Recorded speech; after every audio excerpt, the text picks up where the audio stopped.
ছোট ইলিশ আরও ২-১ রকমের মাছ আছে গাইস। নদীর টাটকা ফ্রেশ মাছ, এরকম মাছ কিন্তু গ্রামেই পাবেন। গ্রামে শুধু এরকম মাছ না, ছোট মাছ বড় মাছ সব সময় টাটকা ফ্রেশ পাবেন। শুধু মাছই না, দেখা যায় শাক সবজি থেকে শুরু করে সব রকমের জিনিসই টাটকা পাবেন। আর কতটা টাটকা মাছ সেটা মাছের গা দেখেই বোঝা যায়, একদম রোদে চিকচিক করতেছিল, রূপোর মতো মনে হয় ঝিল দিচ্ছিল, এরকম মাছের সাইজ। আর এই মাছগুলা কিন্তু ছোট ইলিশ বলেন, ইলিশ মাছ বলতেই ভাজা খেতে খুবই ভালো লাগে। এবার আমি মাছ কাটতে বসে গেলাম গাইস। আমার মাছ কাটতে একদমই এত স্লো আমি বলার মতো না, কারণ আমি একটা মাছ কাটতে দেখবেন গাইস 2-3 মিনিট লাগাইয়া ফেলবো। প্লিজ কিছু মনে করবেন না, আমি অনেক স্লো বলে ভিডিওটা না দেখে চলে যাবেন না। আপনাদের কাছে অনুরোধ রইল আমার ফুল ভিডিও দেখার। আর আমার ভিডিওগুলো কেমন লাগে অবশ্যই গাইস কমেন্ট করে জানাবেন। আর আপনাদের যদি ভালোবাসা পাই তাহলে আমার ভিডিও দেওয়ার আগ্রহ আরও বেশি বাড়বে। এর জন্যই নতুন ব্লগার বলে প্লিজ এড়িয়ে যাবেন না, ফুল ভিডিও দেখার অনুরোধ রইল। আর আমি এতটাও এক্সপার্ট না মাছ কাটার, আপনাদের জন্যই দেখা যায় মাছটা আমি উৎসাহ নিয়ে কাটি।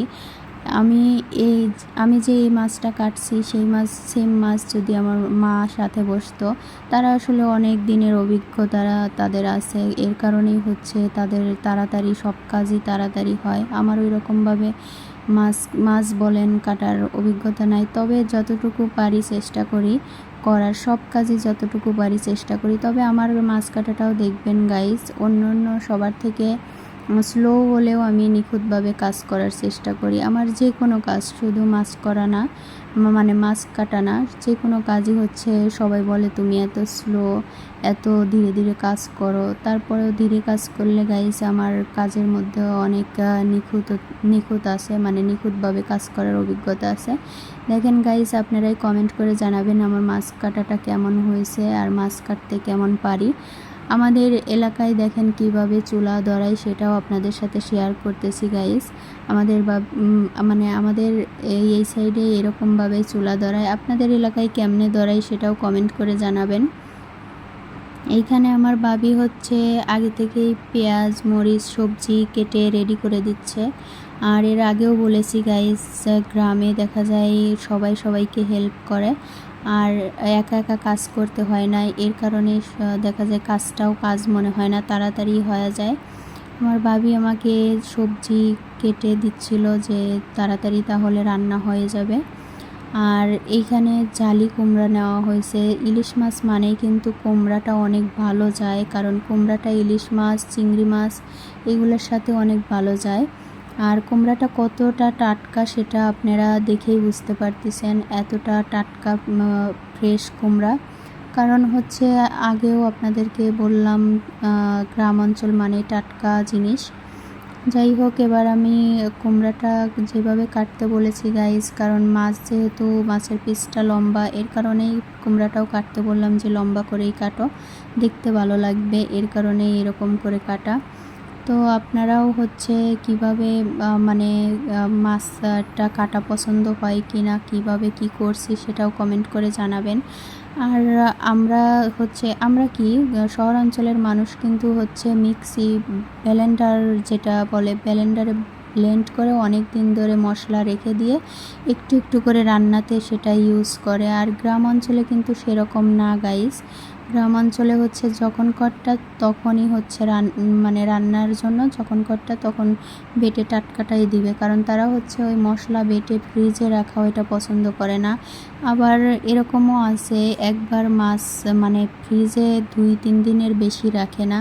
শহরাঞ্চলে দেখা যায় দিনের পর দিন মাছ কিন্তু ফ্রিজিং করে রাখা হয়, কারণ ডেলি তো মাছ আনাও হয় না। আর এইখানে দিনেরটা দিনেই খাওয়ার চেষ্টা করে সবাই, আমাদের বাড়িতে তো তাই হয়, কারণ আমাদের দেখা যায় প্রায় প্রতিদিনই মাছ নিয়ে আসে, এই সেই বাবা ভাই নিয়ে আসবে। এর জন্যই আমরা বেশি একটা ফ্রিজে মাছ রাখা পছন্দ করি না। যাই হোক, আমি এবার কড়াইতে তেল দিয়ে দিলাম গাইস। দেখেন প্রাকৃতিক দৃশ্য, এমনই দৃশ্য যে তেলের উপরে ফুটে উঠেছে, অনেক সুন্দর লাগতেছিল। এর কারণেই হচ্ছে দেখা যায় গাছের নিচে বা হচ্ছে খোলা আকাশের নিচে রান্না করার মজাটাই আলাদা। এবার আমি তেলের উপর দিয়ে দিলাম মাছটা হালকা করে ভেজে নিব গাইস, কারণ কড়া করে ভাজতে যাব না।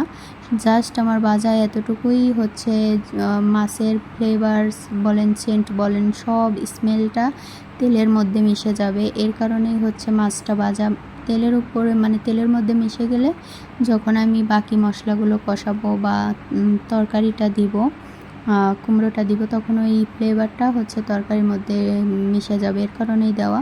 আর গাইস আমি হচ্ছে তেলের মধ্যে কয়েকটা কালো জিরা ফোড়ন দিয়েছি। আমি ইলিশ মাছে অলওয়েজ কালো জিরা ফোড়ন দিতে পছন্দ করি।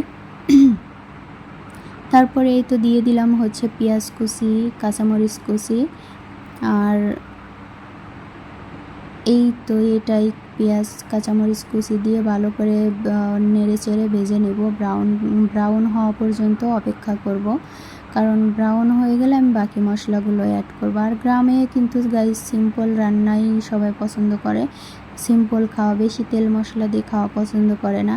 এখানে নিয়েছি শুধু পেঁয়াজের পেস্ট আর হচ্ছে জিরার পেস্ট, আর আমি একটু পানি দিয়ে দিয়েছি, কারণ হচ্ছে মশলাটা যাতে যেন নিচে লেগে না যায়, পুড়ে যাওয়ার একটা ভাব থাকে, এর জন্য পানি দিয়ে দিয়েছি গাইস। আর আমরা সিম্পলভাবেই রান্না করি, যেরকম হচ্ছে সিম্পল তেল মশলা দিয়ে অসাধারণ কিন্তু টেস্ট হয়। আর মাটির চুলার রান্না এমনিতেই অনেক সুন্দর হয়। ভালো করে মশলা কষিয়ে তারপরে আমি হচ্ছে কুমড়াটা অ্যাড করব। আর কীরকম জাল দিয়েছি গাইস দেখতেই পাচ্ছেন, কারণ বাহিরে প্রচুর মেঘ বৃষ্টি, গুড়ি বৃষ্টি, এর কারণেই হচ্ছে জোরে জাল দেওয়ার চেষ্টা করেছি যাতে যেন রান্না তাড়াতাড়ি হয় গাইস। এবার আমি হচ্ছে কুমড়াটা অ্যাড করে দিলাম। কুমড়াটা দেওয়ার পরে ভালো করে নেড়ে চেড়ে নিব, মশলাটা যাতে যেন কুমড়ার সাথে সব মিশে যায়, এর কারণে ভালোভাবে সুন্দরভাবে মিশিয়ে নেব। মিশিয়ে নিয়ে হচ্ছে পানি দেওয়ার জন্য মানে কষানোর জন্য একটু পানি লাগবে, এর কারণেই হচ্ছে মশলার সাথে মিশিয়ে নিলাম। এবার ভালোভাবে কষিয়ে নেওয়ার জন্য একটু তো পানি লাগবেই, পানি দিলে হচ্ছে সবজিটা ভালোভাবে সিদ্ধ হবে। আর সিদ্ধ হওয়ার আরেকটা মানে পদ্ধতি হচ্ছে ডেকে দেওয়া।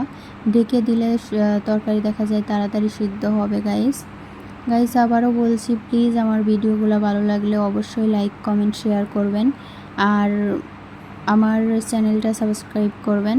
এবার আমি হচ্ছে কষানো ডান, আমি এবার ঝোল দিয়ে দিব গাইস। পরিমাণ মতো ঝোল দিয়ে আমি যেরকমভাবে রাখবো সেই অনুযায়ী আমি হচ্ছে পানি দিয়ে দিব। আমাদের সিম্পল রান্না গাইস, আবারও সব বারবার বলছি, কারণ ওইরকম আমি হচ্ছে রেসিপি মানে অনেক ভালো রেসিপি পারি না যে আপনাদের সাথে রেসিপি তুলে ধরবো। জাস্ট একটা ব্লগ গাইস, আপনাদের সাথে নিত্য নতুন মানে নিত্য আমরা যেগুলো কাজ করি সেইটাই দেখানোর হচ্ছে চেষ্টা করব গাইস। প্লিজ আমাদের ভিডিওগুলো দেখবেন। আর কীরকম দেখেন বাইরের মানে আমি যে বলতেছিলাম যে মেঘলা আকাশ, গুড়ি বৃষ্টি, দেখেন গাইস সেটাই আপনাদেরকে দেখাচ্ছি। এত পরিমাণ মেঘ, মানে ঝড় বৃষ্টি প্রতিদিন হচ্ছে। গ্রাম সাইডে মনে হয় এইগুলো একটু বেশিই দেখা যায়। শহরাঞ্চলে তো রুম থেকে বের হওয়া হয় না, এর কারণে এই মেঘলা ঝড় বৃষ্টি এইগুলো মনেই হয় না। যাই হোক, আমার রান্না ডান গাইস। এবার দেখেন সিম্পল রান্নার কত সুন্দর কালার। যাই হোক, আপনারা ভালো থাকবেন, সুস্থ থাকবেন, সবাই ভালো থাকুক এটাই চাই। সবাই ভালো থাকুক এটাই দোয়া করি সব সময়। সবাই আল্লাহ হাফেজ।